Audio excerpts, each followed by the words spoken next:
knowing the history of the community, and the East Side has a really rich history with, you had the doctors and the lawyers next to the maid and the garbage collector. It was a community, a multi-economic status community, but everyone embraced one another. And so the young kids, they had a role model. Maybe their, parent did not have a white collar job, but they were seeing someone they did, and it made it possible for them.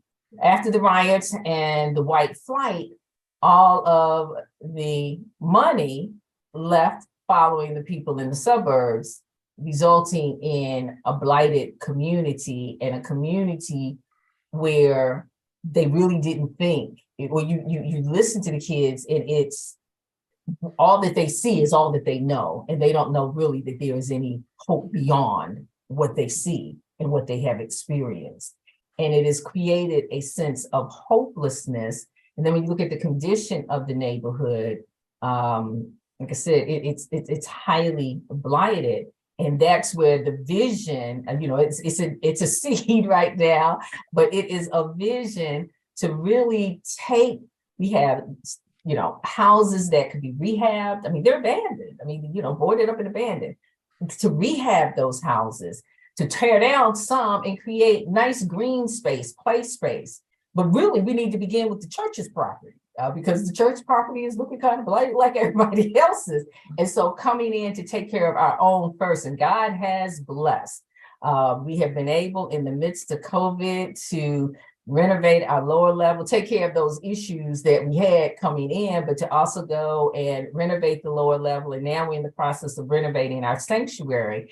And it's been a tug, because the people want to go back and want it to look exactly like it was. For example, I'm telling them, no, we can't put pews back in here. This has got to be a multi-use space for the community. And so if pews are here, we're limited. For example, our city has summer programmings, and they want to house them in churches, and it's by the square footage. So when I wrote the grant and just included the lower level, we got a little bit of change. But when I was able to include the upper level as well, thinking that we would have had it begun our demolition, and we could have halted it once we tore everything out, but it would have been a space, significantly more dollars were available. And so I'm trying. Reverend Stokes, you want to take the pews out of the church to bring community kids in? Yes. Because this is what they're hearing now, because I'm telling them, and they know, they see it. Tithes and offering are not going to keep this church building open. Say that again for the people in the back. Tithes and offerings are not going to keep this church open. We have got to find other streams, other avenues of income and resources. So relying upon ourselves has come to an end.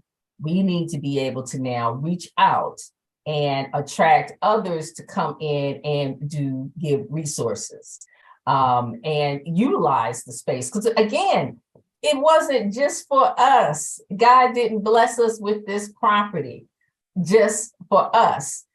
It is for the community. We have a huge, I tell you, we have a parking lot the parking lot is probably about twice the size of the church. And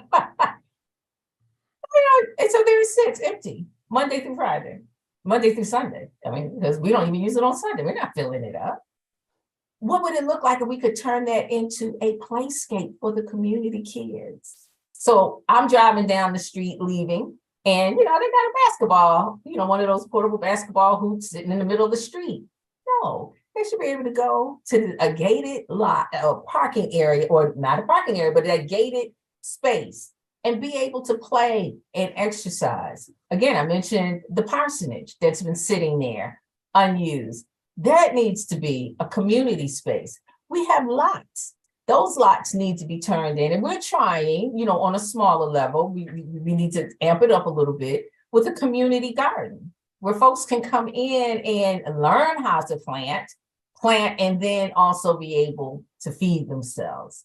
And so there's just so much using just our own assets, and stop just saying these are ours, holding them, burying them like that one talent. and actually using them for the benefit of the community, which is really what God has charged us to do.